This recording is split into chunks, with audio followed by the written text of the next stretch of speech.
Welcome to Let's Talk Love. Today, I was so happy to share a conversation with Katherine Woodward Thomas. She's the author of the national bestseller, Calling in the One, and New York Times bestseller, Conscious Uncoupling, 5 Steps to Living Happily Even After. Katherine's a licensed marriage and family therapist and teacher to thousands from all corners of the world. She walks us through her 5-step process for consciously uncoupling. She says, the goal of conscious uncoupling is not necessarily the restoration of justice, the attainment of restitution, or the vindication of being right. The goal of conscious uncoupling is to be free and to move forward from here empowered to create a happy, healthy, and fundamentally good life for yourself and those you love. If you are going through a painful breakup, separation, divorce, or even dealing with some negative feelings, emotions around your ex years and years later, I really believe that this episode will provide some tools and skills and hopefully some new insights for how to heal and move on in a very loving and generous and graceful way. Enjoy. Welcome to Let's Talk Love, the podcast that brings you real talk, fresh ideas, and expert insights every week. Our guests are the most trusted voices in love and relationships, and they're here for you with tools, information, and friendly advice to help you expand the ways you love, relate, and communicate. We tackle the big questions, not shying away from the complex, the messy, the awkward, and the joyful parts of relationships. I'm your host, Robin Ducharme. Now, let's talk love. Hello and welcome to Let's Talk Love. And I am just so happy to welcome our guest today, somebody who I have been following and learning from for so many years, Katherine Woodward Thomas. Katherine, thank you for joining us today. Thank you so much. Thanks, Robin. It's really I really great to do love your work, and I've just I've seen the evolution and learned from you over more than a decade. And I'm a little bit starstruck, and I've listened to so many podcasts and read your books, and I know you've done a lot of work with Ariel Ford, who I've been following as well for so many years. And I'm just incredibly grateful for our time together today. And I just know that this is going to be an hour filled with just so much wisdom and grace and tools that we can all use in our relationship lives. So thank you, Katherine. Yeah. So Katherine, can I please, I know a little bit of your history, but I would love it if you could share with our community your background and how you, specifically how you became a marriage and family therapist and best-selling author, and just what led you down this path. Well, I mean, I think like a lot of us who are here studying about healthy relationship, how we get here is we learned about love, from an unhealthy environments and unhealthy relating. And I think I spent my 20s and most of my 30s just kind of working on myself and sorting myself out. I had a lot of relational trauma, like so many of us do when I was younger. And I acted out a lot of really toxic patterns in love. I was very codependent. I had very low self-esteem. I gave my power away as a barter for belonging. I tended to be fascinated with very narcissistic people, drawn to people with addictions. I'm kind of a classic case of all the things that we've been studying what not to do, for a long time. And I worked on myself pretty much full time for about 12 years. And I ended up becoming a therapist in a very organic way. I think I've always been a person who cares about people in general, and I have a strong ethic of giving back. And when I was in the 12-step program, that's one of the tenets of the 12-step program is you're sponsoring people. So you get a little bit of recovery and you pay it forward. So that's really how I started as a teacher, was kind of just sharing what worked for me. What ended up happening is I did become a marriage and family therapist. And I love therapy as a profession, but I was also doing a lot of transformational technologies, and I was doing a lot of studying of metaphysics. And I found that therapy alone was very good to heal core wounds, but it didn't necessarily help me to create something new. So what I like to say about therapy is therapy saved my life, but it didn't necessarily change my life. And I can hear the therapists cringing, so I apologize already. But what I mean by that is that therapy is mostly, as it exists today, and certainly when I was doing all of my own inner work, it's really largely a modality that's focused on past trauma and clearing away trauma, setting our bodies free from trauma. We're pretty advanced and hip about this now. And as a matter of fact, I would say that the predominant teaching that's in the psychological field is about how to deal with trauma. Very important to do that. But when I was in my late 30s, turning 40, I still didn't have a husband. I still didn't have a family. I still was acting out patterns as though it were bigger than me. They seemed bigger than me. I mean, I really didn't even meet people who were available. I just always met people who were kind of on their way elsewhere. I had a big pattern of unavailable people. Married men, engaged men, alcoholic men. I like to joke and say gay men who wanted to explore adored me. Like anybody was completely inappropriate. Unavailable. 100%. Yeah. 100%. No ambivalence about it. But of course, there's always the hope. And, I'm laughing about it now, but at the time it was really painful. Yes. So here I am at this point. I'm now in my intern years and I'm helping people to have great relationships. And because I've done so much work on myself and it's such an inside out experience, they're having major breakthroughs. Their relationships are great. I'm coming home to my little kitty cat Clover every night, and I felt so unfair.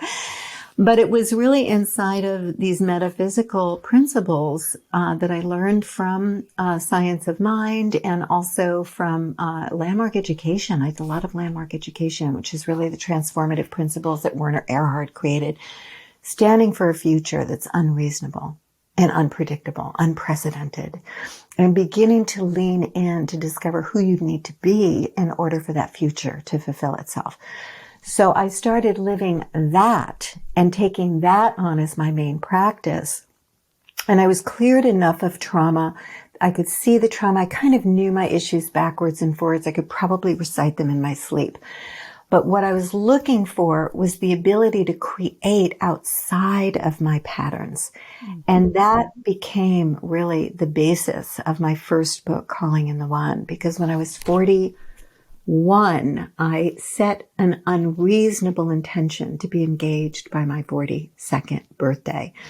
And I played all out, just like if you were a couch potato for years and suddenly you said, I'm going to be in the Olympics, just like what would that require of me? And, whether it's getting up at 5 a.m. and doing certain meditative practices, and I started visioning and I started letting go of things and clearing away, and almost like Michelangelo finding David. Michelangelo describes David as David was always there. He just had to chip away what was not David. So that became my orientation. And what I discovered is that when I started to source who I am from the future, that everything changed quite quickly. And I did manifest a very beautiful relationship. And I was engaged before my 42nd birthday, married the next year, had our daughter when I was 43, and wrote Calling in the One. And that became a bestseller because it worked for other people too. I just created this course. And then 10 years into the marriage, we decided to divorce, which was not the plan originally, right? None of us ever expected that to happen. This is what you say in your book, Conscious Uncoupling, is, wrapping your mind, your heart, your whole life around this realization that you had come to, knowing with the success, and you're living and teaching Calling in the One, right? For that decade. Even when I was separating from Mark, I was teaching Calling in the One. Yeah, because it works. Because it works, that's not changing, right? But I had to look at our whole happily ever after, standard for the success of a marriage is really collectively that, holding ourselves and each other accountable to that story. And if we don't live that story, we think we have failed. We make ourselves wrong. We think that the marriage wasn't viable to begin with. And we devalue the relationship. So when I was having that experience, the first thing I did was kind of research happily ever after to see where that even came from. I remember the question as it occurred to me, whose standard am I holding myself accountable to? And I found out that really, when I researched it, that myth is only about 400 years old, first of all. And it started, believe it or not, in Venice, Italy, which is still kind of the romance capital of the world, right? But it really came at a time when people were living with a lot of poverty, a lot of disease. There was kind of a locked-in social class. If you notice in Happily Ever After, everybody marries up and then they all live happily ever after. They married nobility. There was actually a law in the books at the time that forbid a commoner from marrying nobility. So they were a form of literature. It was post-Renaissance. People were literate, but they still had no money. So it really was escapist fantasy of the day. It was like the Marvel movies that we all flocked to of the day. But it so spoke to people that it kind of birthed something in the world, and it became, a very popular around the world. But now we live with it like it's a fixed thing, like God that made the mountains, God made the sun, and God made it so that, real love is long-lasting, lifetime love. But here's the thing about that, is that the reality is that most of us will not just meet one person and stay with that person for the rest of our lives. That serial monogamy is actually the new norm. Now, I'm not promoting that. I'm just reporting that. Mm-hmm. So what occurred to me was we need to tell a new story about this that holds a lot more complexity. And, just as we might update our diets and our educational practices, we might update our exercise with new knowledge that's coming in, we also have to update how we part ways when we choose to leave a partnership for whatever reason. And I'm an advocate for long-term love, but I'm also not an advocate of being miserable. And I'm really aware that many relationships will not last a lifetime. And so conscious uncoupling became a way of giving people a new alternative. I got lucky when Gwyneth and Chris popped it into the lexicon because it just immediately kind of went global, and it changed the face of divorce. It was, a very moving thing for me to witness because I really did.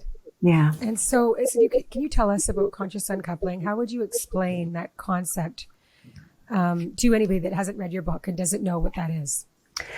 Well, so conscious uncoupling, I think when Gwyneth kicked it into the lexicon, there was an assumption that it's for two people who are probably going to do this pretty well anyway. Two privileged people who have, untold amount of money. Nobody's, losing their standard of living. The kids have care. The kids are protected.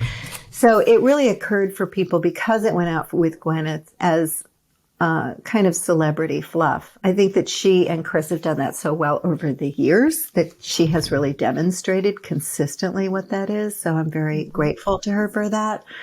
But conscious uncoupling, as I initially created it, was really for the person who's brokenhearted and crushed by the end of a relationship, kind of taken out by the loss of love, and is obsessive, is brokenhearted, can't seem to get over it, is on that huge roller coaster ride of rage and anger and self-hatred and despair. And, I found that I didn't necessarily go through that when I parted ways from Mark, or when I never really parted ways from Mark because we share a daughter, so he's extended family now. But when we dissolved our marriage, I didn't go through that because we did that so consciously and so beautifully. But I remembered the suffering and the agony that I had been through over and over again. So I wrote Conscious Uncoupling to kind of document and try and organize what Mark and I did differently that ended up being so helpful. But I will tell you that even in a conscious relationship, that what I discovered in my research is that breakups are actually biologically based, and they predispose us to going from soulmate to soul hate. Yes. Right. I would like to talk about that, please, Katherine. How it's like, that is, even with you're a conscious individual, you're loving, you are like in your boat. Like, and I could just think about people, like the people in our community, we are like, this is our soul's path, our growth. It's about growth and betterment and being such a great person and taking the high road and, all these things, right?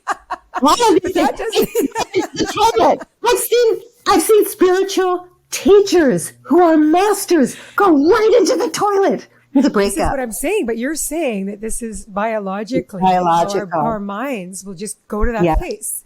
And you talk about it. It was so important for us to understand that it's normal, right? It's not like, it's something wrong with me because I'm having these hateful thoughts and I just want to, you just want to revenge and all these things that are so common. Across the board common. So one of the things I say to people is, look, if 1,000 years ago you wandered away from your tribe, you would probably die. So our biology has not caught up to our culture. Because we do feel like we're going to die. We feel like our life is being threatened. Yes. And many of us will go to war.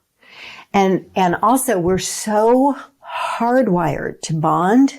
It's like nature has just hardwired us to stay together, that when we lose a love, that the obsession or the hatred or the desire for revenge, all of these things that people have to suffer through. And those of us who are conscious, or at least, sitting on our hands, doing our best to not act out those feelings, or people who don't have the advantage of, doing all of this work might just act out those feelings.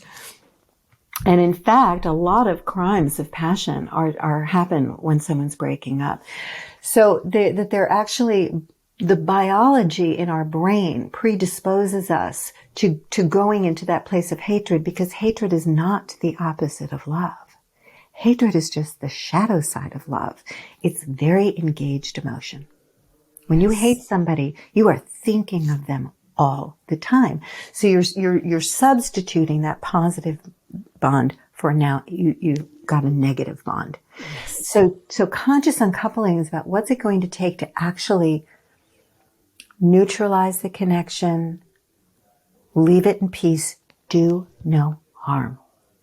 That's the number one tenet. Do no harm to yourself, to the other person, to the children involved. I think one of the things that moved me the most when I was able to create Conscious Uncoupling is that a lot of the suffering that I had in my teens, my 20s, my 30s, before I really sorted myself out, not that I've arrived anywhere, but I was well enough to start to create a life that was reflective of what I needed to really be well and happy in life and to stop acting out toxic patterns. It began with my parents' toxic divorce and how much they hated each other for decades. So even my mother's third marriage, my mother was married 4 times, and her third marriage, 25 years after she divorced her third husband, he was still suing her in court because he still wanted money from her. So I know that, time does not heal all wounds, that we actually need to do that ourselves. And so conscious uncoupling is these 5 steps to being able to do that well. You can do it alone, or you can do it with a partner. It's beautiful when both people are willing to do the work, but most people are going to do it alone. And you can, and the other thing that you can do is this is not time sensitive. Like you said, you could do this 10 years after your separation. If you are still holding on to negative emotions related to your relationship, this could benefit you even 10 years later. Right? Absolutely. It's never too late to have a conscious uncoupling. Yeah. That is going to affect your relationship. Well, I've met people I've met people who 20 years after a really big breakup had never even had so much as a date. Yeah. Because I think if you really get your heart broken and you're shattered in that way, you know, many people won't go back and risk that again. So conscious uncoupling is also about how to harvest the growth that's now available to you in order to trust yourself to never do that again, right? Because, you know, most people will say after a bad breakup, I don't trust men anymore. I don't trust women. I don't trust love. But what they're really saying is, I don't trust myself. To not give away my power, to not dim down, to, you know, not, you know, go into my codependence or whatever toxicity I acted out. Because a lot of us are, you know, we're pretty healthy and together when we're not in relationship. That's a good point. And then you get into a relationship and it all is revealed because that person is there to teach you a heck of a lot about yourself. Yeah. So can we go through the 5-step process, Katherine? Sure. Just Cole's notes, because I listened to your book and I have it as well in paper, but I think I loved listening to it in particular because it's your voice, it's your teaching, it's coming from you. I think that's just so powerful. Thank you. But you say that the 5-step process offered in your book will serve as a blueprint that can bring out the best rather than the worst of who we are during one of the most stressful and challenging periods in our lives. And that's really what this is, right? It's about if you are conscious about this, you are continuously like cause no harm and take the high road. Ethics over emotions, right? That's really important. Don't create karma. Wow. Yeah. Don't create karma. See, if you look at all of my work, Calling in the One and all of the transformative work I do in my learning communities now, it's all future focused. And one of the things and when you break up with someone, you've lost your future and you don't even want another future. So it's hard to say, you know, okay, from now on, I'm going to, you know, have happy, healthy love on the other side of this. No, you want that person. You want that life, you know, particularly if you didn't see it coming and you're quite shocked. So conscious uncoupling is keeping a positive possible future in mind as you're going through the process. Because studies show that those who can say, you might not feel it yet, but if you can say, I know that I'm going to come out and the other side of this and be happy again one day, those people do much better at recovering. So that's really what conscious uncoupling is doing. It's guarding you from planting bitter seeds in your backyard.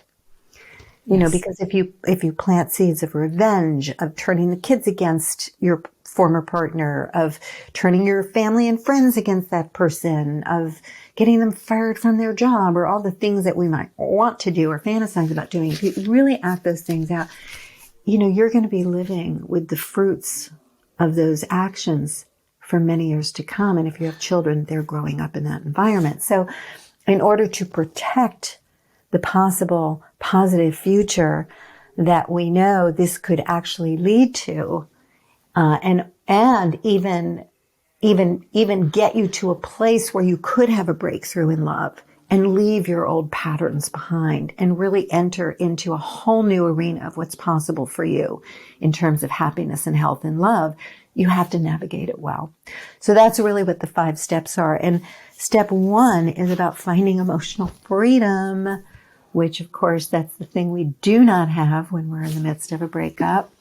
You know, most people are impatient with how intense the pain they feel is and how relentless it is, or the anger, you know, it could be heartbreak, but it could be anger or indignation or humiliation. These are some very difficult feelings and they can come and go like tidal waves. You know, it is grief that is very severe and it's kind of unlike any other kind of grief because the person that you're losing is choosing to leave. It's different than, I mean, it's a different distinct grief than if you lose someone through death. Because the internalization of the person that has died is still that they loved you. So you keep the sense that that person loved you. So it's quite traumatic. It's one of the biggest traumas, as you said, that we can go through. Find emotional freedom is centered on certain abilities to learn how to hold and contain your own emotions from a deeper center, meaning that when it's almost like the witness self, when we meditate, when you access that part of the self, and then you just turn to yourself and you say, sweetheart, what are you feeling? You start to name your feelings. You mirror those feelings back. That's a way of containing our emotions. You're welcoming all those big feelings in. There's a beautiful practice in Buddhism called Tonglen, because some of the feelings that we have when we're going through a breakup are so overwhelming. They're actually hard to hold. They're almost unbearable. And so one of the things in Tonglen that it offers us is I tell people, breathe the feeling in, welcome the feeling into your heart. So it might be like, the feeling of despair. So welcome despair into your heart, but on the out breath, breathe out a blessing for all beings in the world right this very moment who are experiencing that with you. Right? So what we're doing is we're helping people to contain it so that they're not so reactive and just kind of, prone to take actions that they're going to later regret. There was a study at UCLA that really demonstrates the effectiveness of language to serve as a container for overwhelming emotions, where people were shown screens of images of people experiencing emotions like horror or disgust or hatred or rage. And they had all sorts of things hooked up to them, and they were being monitored and everything was going through the roof. Really stressful to just watch those images. Another group saw the exact same images, but the name of the emotion was on the screen, and they had a much diminished response. So if we can name the emotion, the particular emotion, and just mirror it back, I can see that you're feeling disgust. I can see that you're feeling humiliation. It begins to de-escalate.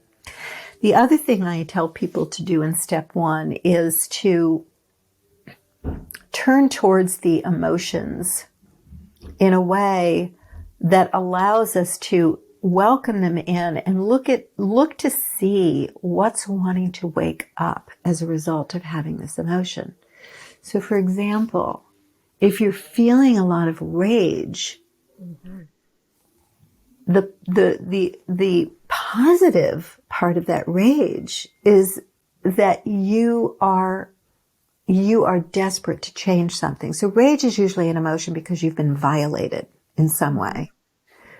And it usually happens when you have been tolerating things for a while and minimizing things or turning away from things. And then it ends up biting you in the butt.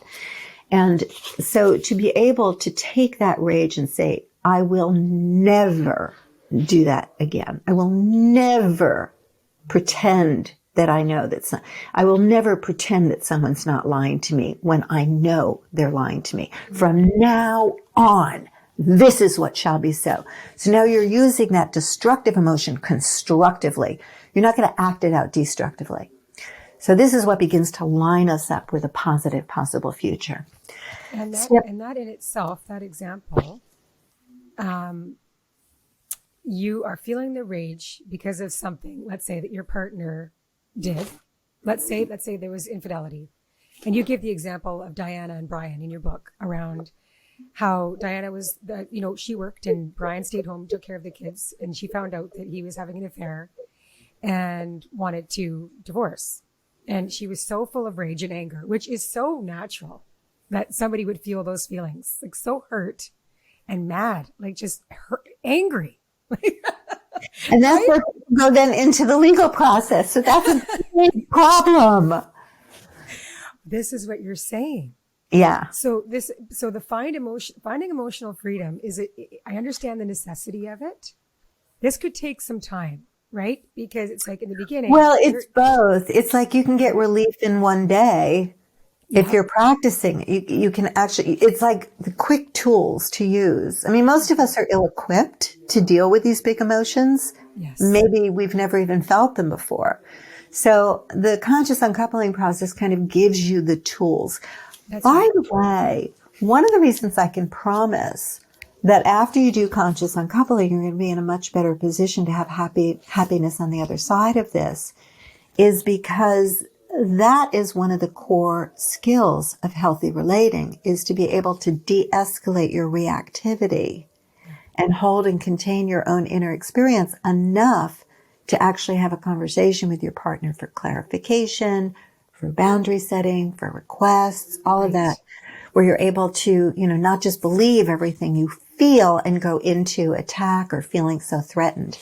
So it's each of the steps of conscious uncoupling actually teaches core skills that are very basic necessities for healthy relating moving forward.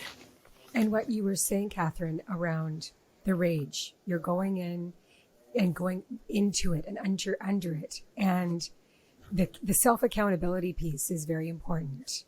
And that's really what so much of your book is about too. And all these tools are about. Yeah. It's like this relationship is 50-50. There's you and the other person, and you're both accountable. And but the truth is we're not there at all. It's like 100%, right? I know. That accountability piece, even for that feeling, it's like, that rage is showing, there's a lesson in there.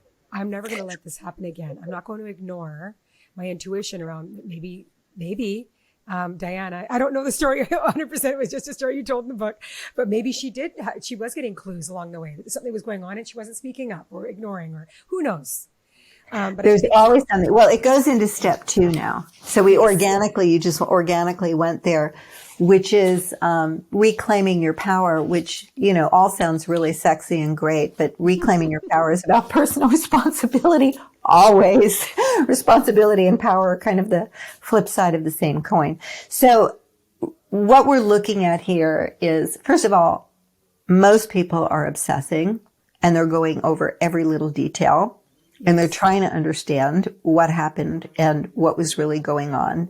So you're almost held captive by your need to try and make sense of this experience, because here's what trauma is. Trauma is when something happens that you cannot wrap yourself around. You can't integrate it. It's kind of bigger than you. So so the obsessive kind of trying to figure it all out is us trying to come to grips with the trauma. However, most of us do this from a victimized perspective. So we're only seeing it through a victimized lens, and we're not seeing it in a way that's actually going to complete in a healthy way for ourselves. So I don't know that people are ready for the 50-50 conversation yet. No. So I like to play this little trick. And I say, okay, even if it was 97% the other person's fault, let's look at your 3%. Because that's where the gold is. And I think that those of us who have these patterns of giving our power away or disappearing ourselves or people pleasing or not speaking up, all of these kinds of almost invisible ways that we throw ourselves under the bus, they're not overt crimes. And so we minimize how toxic they actually are. And it's really important to look at your 3% and get the cost of them. These are not small things to, the giving away of your power in relationship. Now, a lot of us are up against it because we don't have a lot of models in the external world of love between equals, as my friend Polly Young Eisendrath says. You should have Polly on too. She's really wonderful. Mm-hmm. So Polly has a book called Love Between Equals, which is wonderful. And it really describes, she's a psychotherapist, super smart. So she writes for therapists. So you have to be willing to kind of get through some of her, clinical language. But what she's saying is really important, which is she's really pointing out that love between equals is a new phenomenon. It's really new. No, we aspire for this equal partnership. We're not operating like that. Well, what it is, all creation begins with desire. So the hunger that all of us have to be met, to be seen, to be with someone who is an equal, who's a best friend, a spiritual partner, who, all of this hunger is what's driving our development. We're having to grow to become who we would need to be in order to have those relationships and sustain those relationships. So in step 2, what we're doing is we're really looking at the 3% and we're identifying, how will I need to grow in order to have this never happen again? And that's going to restore confidence in yourself. And it's not a vague thing like, oh, I need to be a more loving person, because I don't really know what that means. But it might mean I need to learn how to fight with someone when I'm upset without humiliating them, and to sustain respect. So how would I do that? Because I can see the cost of that. Or I need to have a conversation with someone before I start sleeping with them so that my expectations don't get out of control. I actually am related to what they're available for, right? Like, what's going to change in how I show up in relationship moving forward from right this moment on? Yes. And that begins to restore a sense of power. Now, it's painful. And I like to remind everybody that life lessons are insanely painful. But but so are heartbreaks, and you only want to have to learn it once. So you really want to get engaged. And that might mean a learning curve. Like, what book do I need to read? What teacher do I need to follow? What course do I need to take? So we're all students of love between equals, of healthy love, of love that's sustainable over time. This then leads into the 3rd step. And the 3rd step is breaking the habit and healing your heart. So this is where we step back from that particular situation. We say, okay, where has this happened before? What's the pattern in my life where people leave, or they betray me, or they humiliate me in some way? Where I'm with narcissists and I'm the invisible one, and the moment I have the courage to ask for what I need, it ends. Like, whatever that pattern is, you want to look at the overall kind of total story of your life in this domain. And then you ask yourself, what am I making this breakup mean about me, to begin to understand the beliefs that lie under the pattern. So and I call that the original break in your heart, your source fracture story. Yeah, the original break in your heart. When I read that, I was like, oh, yeah. Right? And it could have been subtle. Yes, yeah, that was a learning for me when you said that, because it could have been a moment. It could have been an experience that you had, and maybe not a long-term thing that happened as you were a child, something like that, right? Well, trauma comes, as an acute trauma, like somebody dies, or it's a developmental trauma, something that happens over time where you're not getting what you need. But we make decisions about who we are. See, when we're children, the task is to form identities. And so when these things are happening around us, because we have imperfect people in our family, or imperfect people raising us, or imperfect teachers, we obviously make it mean something about us and what's possible for us in life. So, there's basically 21 major ones that are most common. I'm not good enough. I'm not safe. I'm alone. I'm not loved. I'm not wanted. So we're looking for the meaning that you're making to start to identify really that core source fracture story that's kind of been at the heart of that toxic pattern all along. Because the moment you get disappointed, the moment you get hurt, or even the moment you start to need someone in a way that you're not really sure they're there for you, it's very easy to drop down into this sense of self. That's the phenomenon of, I'm in an adult relationship, but somehow internally I'm 5 and I'm trying to pretend that I'm an adult. Right? Yes, you're in your child self. You're in your child self, and it's hard to get out of it. So again, if you can name it, what's the core belief? Where is that center? Where are the emotions of that center? Beliefs are not in the brain. They're not even out here. Beliefs are in the body. They tend to be, I'm pointing down here, like right here. They tend to be here. Or they're in, sometimes they're here in the heart. But they really live in a particular emotional center that gets activated when we get disappointed or afraid. And so if you, if you have, and it can happen like in an instant, somebody, said they're going to be there at 7 and they show up at 7:15, at 7:01 or 7:05. Oh, see, I'm not important. You start making meaning of these things. So one of the hardest things about a breakup is that they are an insult to identity. That's the hardest thing. And that's actually the source, I think, of prolonged grief, when people are just not getting over it. Yes. Because of the way that they internalize the I'm not good enough for that person, or the I'm not wanted. It's a re-triggering of that old source fracture story. And that's what we're stuck with.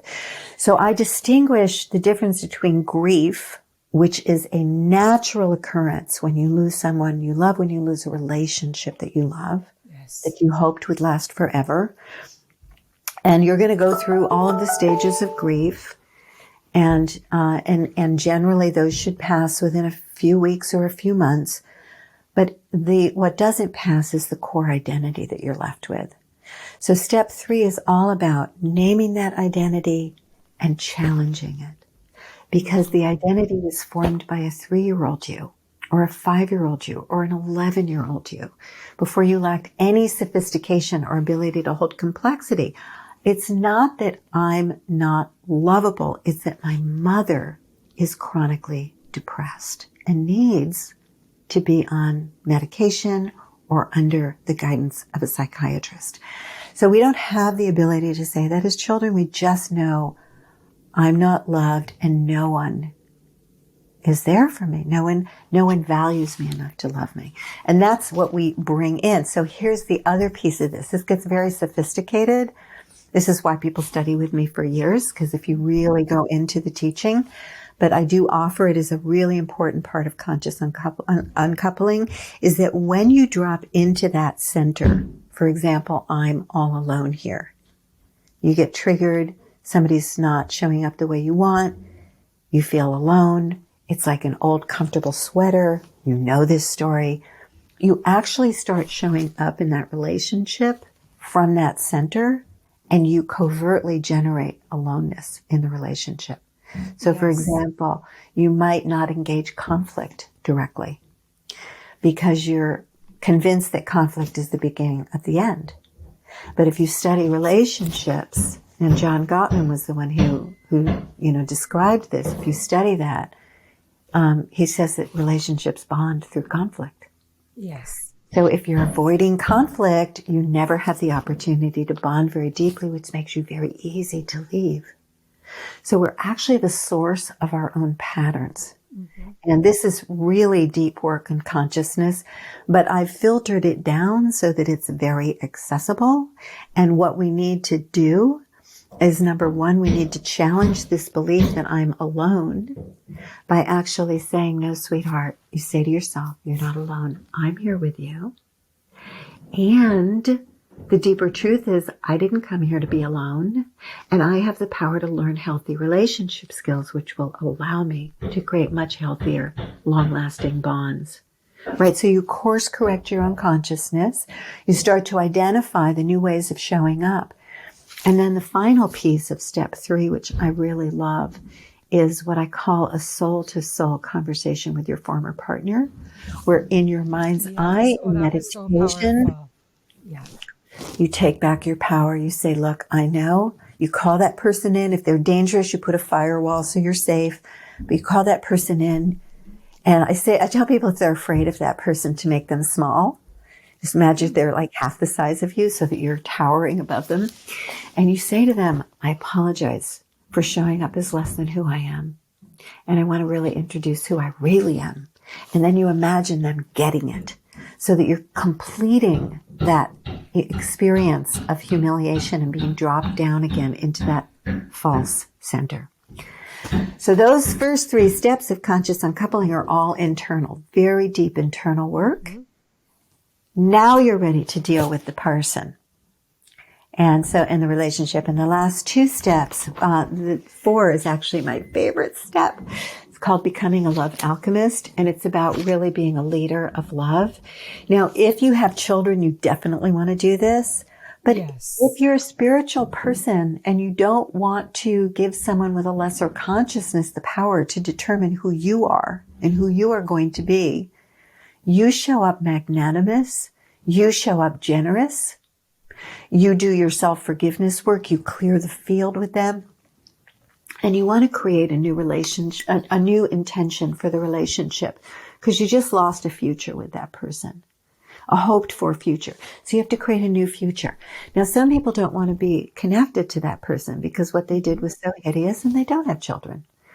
So they might say, okay, well, the new way I'm going to hold that person in my heart is as my dark guru.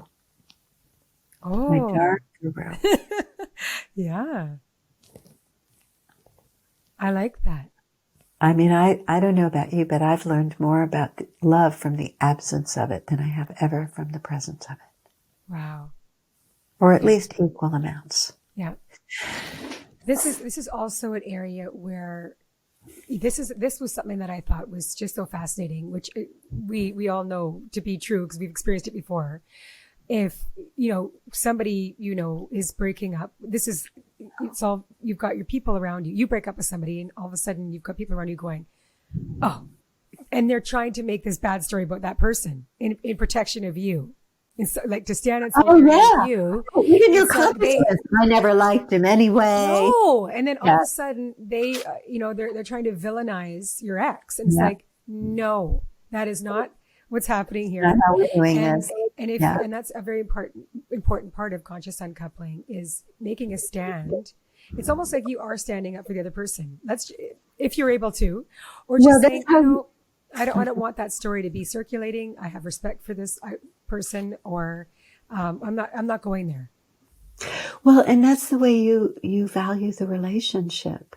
Yes. Because ultimately, if you settle for devaluing someone as a way to try and separate from them, it's understandable, but it leaves you compromised because it means that you have bad judgment.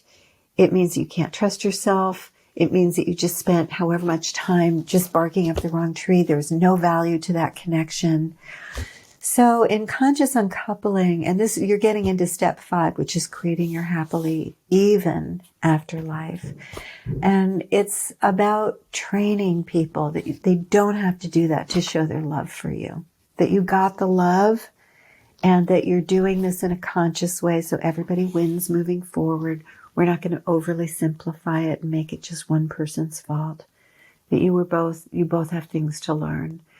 And that the most help they can give you is to pray for both of you, that you're in your highest self.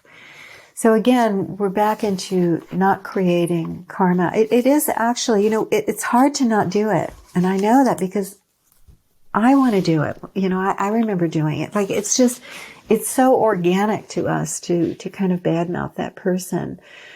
But it ends up costing us big time because studies have shown that rejection, and what we're doing when pulling on people is to get them to reject that person. It's a covert way of kind of having revenge or punishing them in some way. And it's understandable. I mean, we're all hardwired for fairness. When somebody doesn't show up in a fair way, we want, it's just human to want restitution for that. So it's a big lesson to let life give each person what they're due. I'll tell you, in Calling in the One, I tell this story about a resentment that I was carrying towards a former boyfriend that was very intense. And if I told you the whole story, I'd have you hating on him just like I was hating on him. I mean, he did something really nasty that ended up really impacting my life. And I was devastated and I was really struggling to let it go and to forgive him because I didn't want to take it into my next relationship. I was calling in the one. And so I was meditating. I was actually with Michael Beckwith on a 3-day meditation retreat. And I'm meditating for like 12 hours, and I'm wrestling and I'm trying to let this go and I couldn't do it. So I took a walk outside. I look up to the sky. There's this beautiful moon up in the sky. And I was kind of in this altered state anyway. So I felt like there was this heavenly host of angelic beings surrounding me. And this is what they said to me. He said, Katherine, you are right that a great debt is due you. But if you hold on to him for restitution to the debt, you're limiting us from being able to give you what is your due. Oh my goodness. Wow. So in that moment, I was able to let it go. And I have to tell you that blessing after blessing after blessing after blessing came to me very quickly. Within a matter of a year, I met Mark. I got married. Then I had my daughter. Then I wrote a book that became a national bestseller. I'd never written anything before. It was just, I opened a healing arts center. I bought my dream home. It was just one thing. And my life had not been that magical before. So I really learned that, to let the universe straighten things out, to let the universe do the, bring everyone. If you really don't like that person, you say, let us all get our due. That's I really like that. So, the three ways that you say that'll help create well-being in your social circle and people around you when you are going through this. Number 1 is maintaining dignity. Number 2 is showing restraint in how you relay your story. I think that's important. And number 3 is offer clear guidance to others on how they should behave. Yeah, I love that. Yes, I really think that's important. And and the maintaining dignity thing is like, it's really countering this assumption that, something's wrong or one person is a villain or you must have chosen incorrectly. So there's like this feeling that many of us get of feeling humiliated by the breakup. And to just know that you have nothing to be ashamed of, that this just happens in human relationships. And there's a way that, none of us want to go through this, but if you do have to go through it, there is a way to do it that brings us out the other side wiser, more equipped to love and be loved in a healthy, happy way and karma free. Yes. Oh my gosh, Katherine. I love your book and all the work you're doing. And I want to close with a quote from your book. And, okay. And it really, we did talk about this already about love stories, but you say, what love stories can we even point to where living happily ever after included a kind-hearted, honoring breakup, where the love that was shared changed forms and was blessed and celebrated by all. A breakup where neither party was blamed or shamed, yet where both people were left valued and appreciated for all they'd given to one another and the community as a result of their union. I just thought that was the most beautiful. And really, this is what we're talking about. It's time to change our love stories, right? Yeah. And that's something that when I divorced my first husband, that was our story, and it still is. And I continue to tell my children, even show them. I mean, I see my former husband on the grass and watching our daughter play sports, and it's like at the end we're hugging, saying "love you" before we part ways because we love each other very much, and I will always love him. We shared so many years together, and we still have children. But I really genuinely love him very deeply. I just don't want to spend my life as his wife anymore. and that's okay. And really, I feel like that is 100% okay. Yeah. Just because we change the forms of a relationship, why? Really, when it comes down to it, there's so much judgment, and I don't want to be the judge and jury for somebody else's relationship. Just like I wouldn't want that from other people in my relationship life. So. Right. And I think it's important to say that we're both very happy in love now. Yes, we are. Yeah. Right. It's like when you leave a relationship and you do all of that and you're conscious and there's no like bombs in the ground, that someone's going to step on accidentally. You're not dragging a lot of incompletions into the next relationship. You're really free to be happy in love moving forward. Yeah. Well, I hope that anybody that's going through a breakup, or if you have gone through a breakup and you still haven't really 100% freed yourself from any negative emotions around it, that they read your book or take your course, because you offer courses, and just learn from you, because it's amazing work, Katherine. So thank you so much. Thank you so much. Please mark your calendars for April 15th, 2023, when we at Real Love Ready will be hosting an in-person relationship summit held in Vancouver, British Columbia, with world-renowned experts who will spend a full day teaching us how to love better and build stronger, loving relationships. Buy your tickets at realloveready.com. We will see you there. Please visit realloveready.com to become a member of our community. Submit your relationship questions for our podcast experts at reallovereadypodcast@gmail.com. We read everything you send. Be sure to rate and review this podcast. Your feedback helps us get you the relationship advice and guidance you need. The Real Love Ready podcast is recorded and edited by Maya Anstey. Transcriptions by Otter.ai and edited by Maya Anstey. We at Real Love Ready acknowledge and express gratitude for the Coast Salish people, the stewards of the land on which we work and play, and encourage everyone listening to take a moment to acknowledge and express gratitude for those that have stewarded and continue to steward the land that you live on as well.